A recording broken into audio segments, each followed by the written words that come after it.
everybody, and welcome to this beginner's guide to basic yoga poses. We're just going to do some basic poses and explain how they're going. Let's start in child's pose. That will be our first pose. So for child's pose, you're going to want to take your big toes together, your knees out wide, and you're going to want to just walk your hands all the way out forward in front of you, and then you're just going to take your head, your chest, everything to the floor. If you can't get yourself to the floor, it's perfectly okay. Just try to get yourself as far out. You can put your fingertips, you can balance on your fingertips for some extra support or extra strengthening, or you can just have your arms reaching towards the top of your mat. And just breathing in and out. There's also possible variations where you can just take your hands together, your palms, and just have them over your head, kind of in a prayer. And this is just an extra stretch for your arms and your shoulders. All right, awesome. That is child's pose. Good job, everybody. The next pose that we're going to learn about is the cat and cow pose. So in this pose, you'll start on tabletop. So start tabletop, and then you're going to breathe in, and you're going to arch forward, your head up, and then you're going to breathe out, and you're going to just tuck yourself in. So it's kind of just, it's a little stretch. In and out. So cat, it's called cat for the arching position that cats do. So yeah, it's just a quick little stretch. Good job.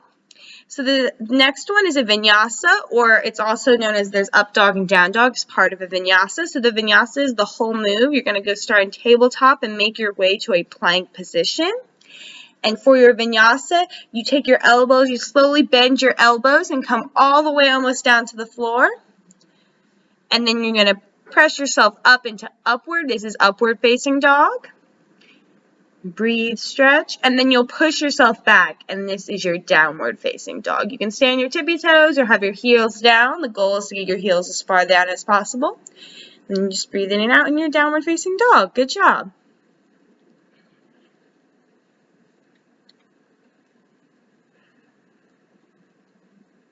All right, the next pose is a warrior two pose. It also has the reverse warrior, so just to help you guys know what this one's called. We're going to take our left leg forward bent, and you're going to take your back heel, you want it kind of down and facing outwards, as seen. And then you just want to take your arms, and you're just going to have them stretched out to both sides. So remember, this is called Warrior 2. This is part of warrior sequences, which are strong core and just feeling powerful and confident poses. And then for reversing your warrior, you take that left arm to the sky, and you kind of just do a stretch and bend. Awesome. Again, this is really good for your legs, your core.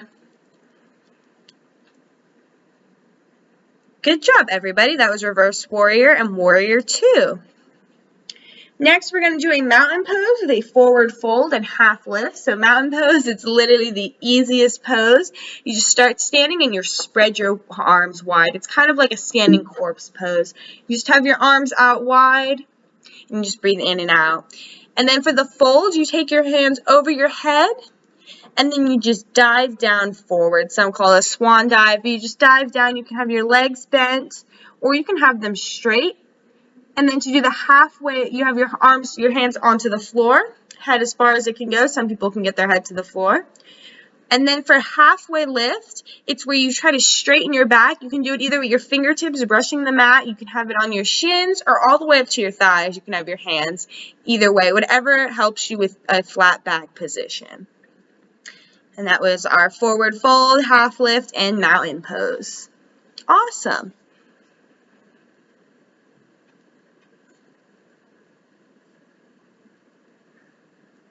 And hands to chest. That was your mountain.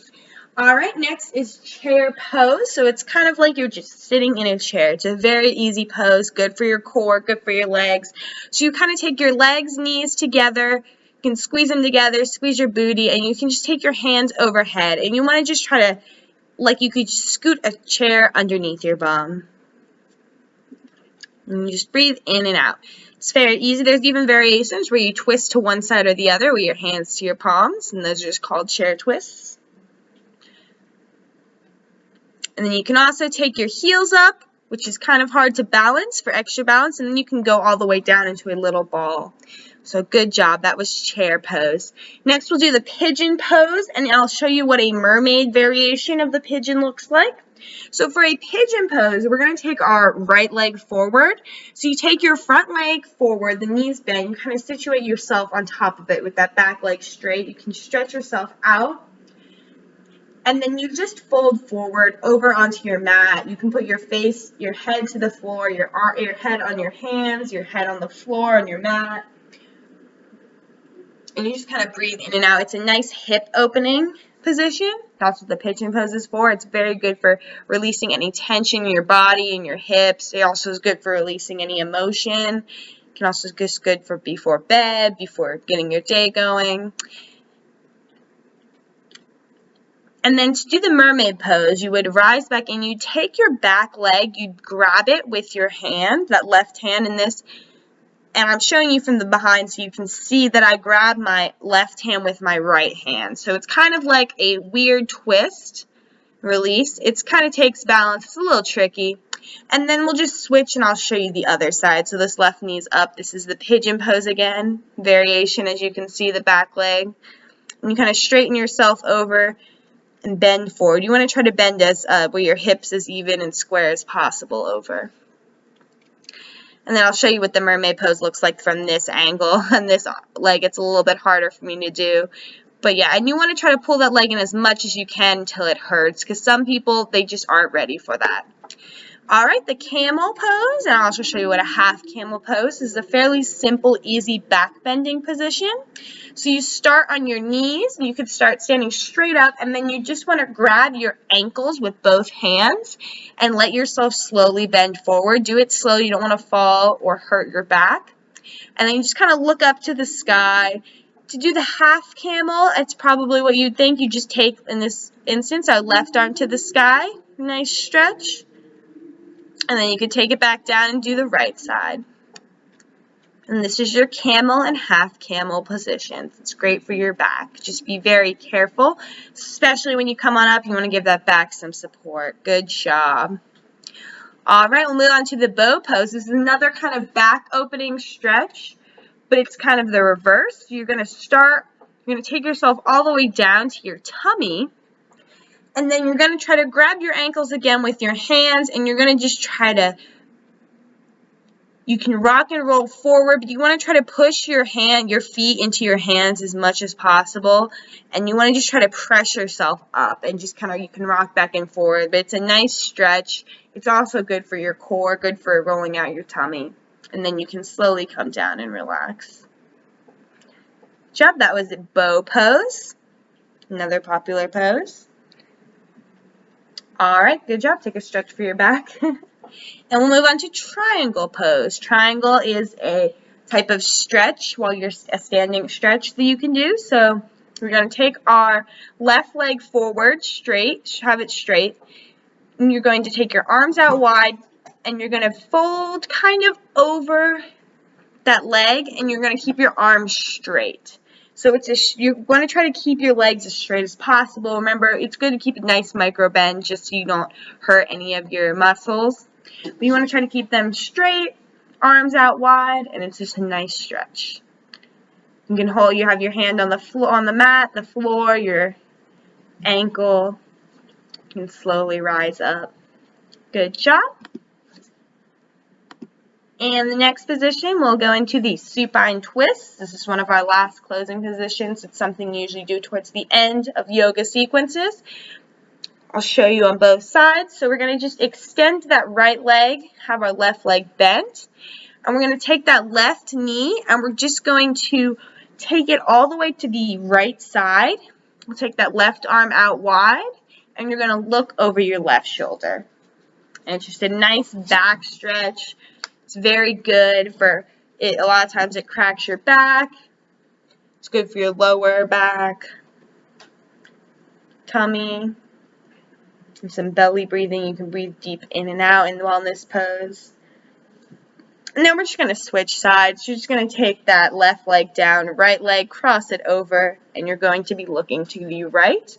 Remember, the goal is to keep your shoulder, whichever shoulder you're looking over, you want to keep that shoulder. You're going to try to keep it on the mat as much as you can. And these are the supine twists.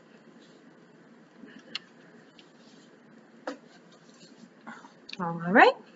Good job. Come forward. Awesome. And last but not least, we'll finish with a happy baby and corpse or Savasana pose. So for the happy baby, you're going to stay on your back. Take yourself all the way down, and you're going to try to grab your ankles or your arches with your arms. Have your arms go through your legs, and you're going to just take your legs up to the sky. You can rock back and forth. It's another nice hip opening position. It's another nice stretch. Feel good.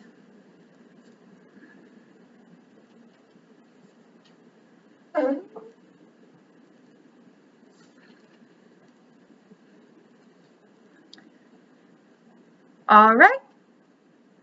And you can even do an extended happy, you can take your legs out very wide. And then we're going to finish in a corpse pose. So you just take yourself all the way down, lay with your palms facing out or up. You breathe in and out. Relax your whole body. You can close your eyes.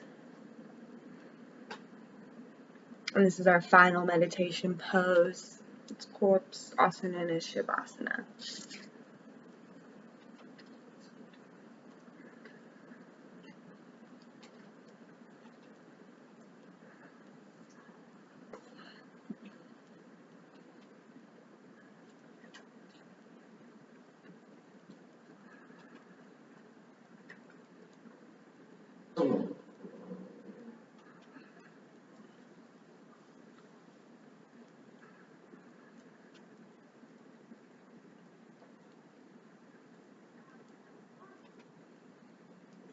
And slowly start to wake up your body, your fingers, your legs. And bend your legs in, go to one side.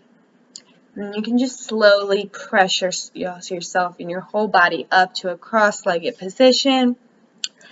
And we'll just finish this how most yogis finish, with our hands at our chest and bowing our head. Namaste. I hope you guys really enjoyed this video. I hope it was able to clarify and help some of you beginner yogis learn just some of the basic positions that most yoga sequences use. Just let me know, like, comment, and let me know if there's any other positions or poses that you want to learn. And thank you guys. Have a great rest of your day. Namaste.